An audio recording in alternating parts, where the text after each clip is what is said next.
Hello everyone, welcome to Gills mentor online e learning platform. खुशखबरी खुशखबरी खुशखबरी and big breaking news to everyone.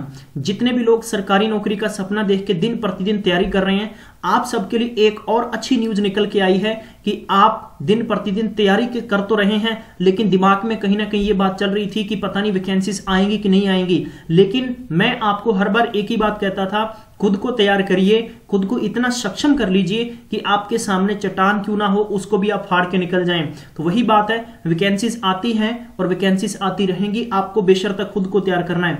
मैं बताऊंगा पूरी डिटेल किस डिपार्टमेंट में क्या क्या पोस्ट हैं। उससे पहले बताना चाहता हूं कि गिल्ज मेंटोर आप तक आने वाली सभी वैकेंसीज की सबसे पहले स्टिक इंफॉर्मेशन लेके आता है और पंजाब गवर्नमेंट के जितने भी एग्जामिनेशन है उन सब की फ्री ऑफ कॉस्ट आपको कोचिंग करवाई जा रही है। अगर आपने अभी तक चैनल को सब्सक्राइब नहीं किया तो जल्दी से चैनल को सब्सक्राइब करके बेल आइकन को दबा के और अपने दोस्तों को भी बुला लिया करें आप, ठीक है। तो चिल नहीं करना, मैं बताऊंगा पूरी डिटेल कैसे फॉर्म भरना है, किस डिपार्टमेंट में कितनी वैकेंसी है और क्या आपको आगे जानना। हम लोग ऑफिशियली साइट पर आ चुके हैं, ऑफिशियली नोटिफिकेशन है मेरे पास। द न्यू इंश्योरेंस, जो न्यू इंडिया इंश्योरेंस कंपनी है, इसके अंदर वैकेंसीज आउट हुई हैं।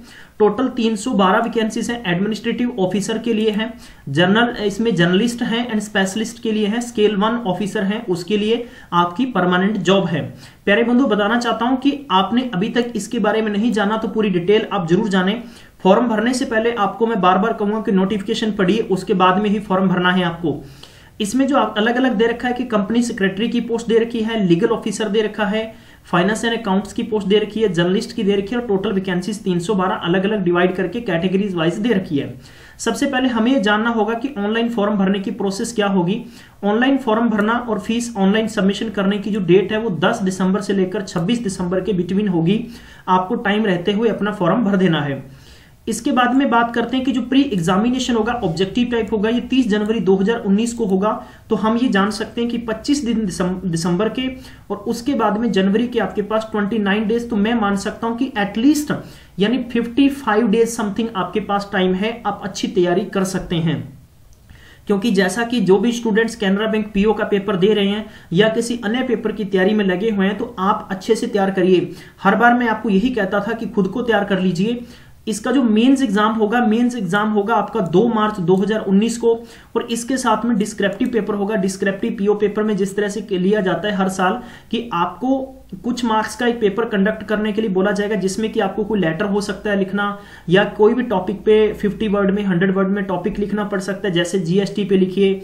इसके बाद में या आपको कोई एप्लीकेशन भी पूछी जा सकती है कि एप्लीकेशन आप लिख के बताइए। अब हम जानते हैं आगे की प्रोसेस की आपको एजुकेशन क्वालिफिकेशन के आधार पर क्या क्या माना जाता है। इसमें देखो कि लीगल ऑफिसर के लिए ग्रेजुएट और पोस्ट ग्रेजुएट होना चाहिए इन लॉ। 60% मार्क्स रखे गए जनरल कैटेगरी के लिए और SC/ST कैंडिडेट्स और जो हैंडीकैप्ड है उनके लिए मिनिमम 55% आपके पास मार्क्स होने चाहिए।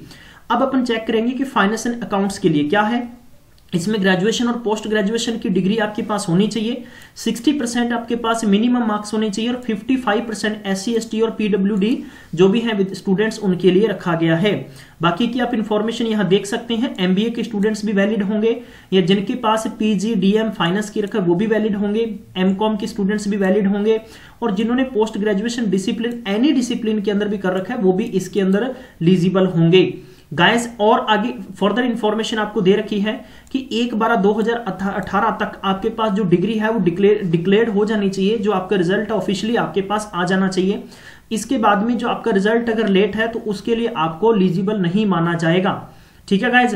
तो इसमें बेसिक पे स्केल 32,795 रुपए, तो मैं मान सकता हूं कि 33,000 रुपए मिनिमम रहेगा और इससे अपर ग्रेड की जो सैलरी रहेगी वो 62,315 रुपए रहेंगे, ठीक है गाइज। चलिए आगे और हम जान लेते हैं कि एजुकेशन क्वालिफिकेशन मैंने आपको बता दिया है, ठीक है। तो यहां पर 60% जनरल कैटेगरी और 55% मिनिमम किसके लिए रखा गया है, SC/ST स्टूडेंट्स के लिए रखा गया है। एज क्राइटेरिया आपका कम से कम 21 साल होना चाहिए और अधिकतम 30 साल होना चाहिए, जिसके अंदर 5 साल का रिलैक्सेशन किसको मिलेगा, SC/ST कैंडिडेट्स को मिलेगा। देखो ये मैंने ऑलरेडी बता दिया है कि 5 साल SC/ST को मिलेगा। OBC को जो नॉन क्रीमी लेयर है उनको 3 साल का मिलेगा। हैंडीकैप्ड स्टूडेंट्स को 10 साल का रिलैक्सेशन मिलेगा और एक्स सर्विसमैन के कोई भी उनको 5 साल का रिलैक्सेशन मिलेगा। और हम इसमें महत्वपूर्ण बात और जान लेते हैं कि आपका पेपर का कंडक्ट होने की क्या क्या इसमें सब्जेक्टिव के आधार पर सिलेबस दे रखा है। सिलेबस आपका देखा वही रहेगा, इंग्लिश का होगा, रीजनिंग होगी और आपकी क्वांट होगी। 30 क्वेश्चन 35 यानी आईबीपीएस जो क्लरिकल पेपर होता है वैसे का वैसा पेपर होगा आपका। सेक्शन वाइज आपको 100 मार्क्स 100 क्वेश्चन के होंगे, ठीक है। और इसके बाद में जो मेंस एग्जाम होगा उसका भी सिलेबस आपको यहां दे रखा है, यानी टेस्ट ऑफ रीजनिंग होगा, 50 मार्क्स होंगे और हिंदी और इंग्लिश दोनों लैंग्वेज यानी बाय लैंग्वेज पेपर होगा आपका। इसके बाद में इंग्लिश होगा जिसमें इंग्लिश लैंग्वेज ही होगी। इसके बाद में जीए होगा, जनरल अवेयरनेस 50 क्वेश्चन इंग्लिश और हिंदी के अंदर होंगे और आपके पास क्वांट होगा, ठीक है। ये 50 क्वेश्चन होंगे इंग्लिश और हिंदी के अंदर होंगे। 120 मिनट का मतलब 2 घंटे का टाइम मिलेगा आपको, 200 क्वेश्चन दिए जाएंगे। और अब इसके बाद में जो है अलग अलग इन्होंने दे रखा है कि जो स्पेशलिस्ट होंगे उनके लिए ये सिलेबस दे रखा है, आप सबको ध्यान से देख लेना है। डिस्क्रिप्टिव की जहां तक बात थी 30 मिनट का टाइम मिलेगा, 30 क्वेश्चन मिनिमम आपके पास होंगे, जिसमें कि आपको इंग्लिश लैंग्वेज के अंदर ये टेस्ट में देना होगा। 10 नंबर आपको लेटर राइटिंग के होंगे, 20 आपको ऐसे राइटिंग के होंगे, ठीक है गाइज। तो ये मैंने आपको इंफॉर्मेशन बता दी है। प्री और मेंस का सिलेक्शन क्राइटेरिया इन्होंने किस प्रकार से आपका रखा है। ये प्रीलिम्स होगा, प्रीलिम्स के बाद में मेंस होगा, मेंस के बाद में जो सिलेक्शन होगा उसको किसके लिए बुलाया जाएगा, थर्ड प्रोसेस में गुजरना होगा आपको, इंटरव्यू, ठीक है। इंटरव्यू जैसा कि आपको पता है कि आजकल क्या होता है कि ग्रुप डिस्कशन के बेस पर इंटरव्यू होता है और फिर उसके बाद में फाइनल सिलेक्शन और आपका क्या होगा, अपॉइंटमेंट्स होगा। उसके बाद में आप सब लोग एक दूसरे को लड्डू बांट सकते हैं। फीस की बात करते हैं कि SC/ST कैंडिडेट्स को 100 रुपया फीस पे करनी होगी और अदर जो भी कैंडिडेट्स हैं विदाउट SC/ST उनको 600 रुपया अप्लाई करना होगा, यानी 600 रुपये पे करना होगा। और सेंटर ऑफ जो हाँ चूज करेंगे वही आपको सेंटर दे रखे हैं। पंजाब के अंदर अमृतसर, बठड़ी, पठानकोट और पटियाला, ठीक है। राजस्थान के अंदर अजमेर, अलवर, बीकानेर, जयपुर, जोधपुर, कोटा, सीकर, उदयपुर ये रहेंगे। बाकी की फर्दर इन्फॉर्मेशन आपको इस पूरे के पूरे डिस्क्रिप्शन में मैं आपको लिंक दे दूंगा या कमेंट बॉक्स में चेक कर लेना, वहां पर दे दूंगा, वहां से आप चेक करके प्रॉपर तरीके से फॉर्म भर सकते हैं। गाइस ये थी आप सबके लिए गुड न्यूज जिसकी मैंने पूरी की पूरी डिटेल आपको बता दी है। फिर भी किसी को कोई डाउट है तो आप कमेंट बॉक्स में मुझे आपका सवाल जो भी है वो छोड़ के पूछ सकते हैं। Thank you so much guys, आपने टाइम दिया। मैं मिलूंगा नेक्स्ट गुड न्यूज में, तब तक अपना ख्याल रखें और अपना सेहत का ख्याल रखें, अपना खूबसूरती के साथ ख्याल रखें, अपने आप को पॉजिटिव रखें और अपने दोस्तों तक शेयर कर दीजिए।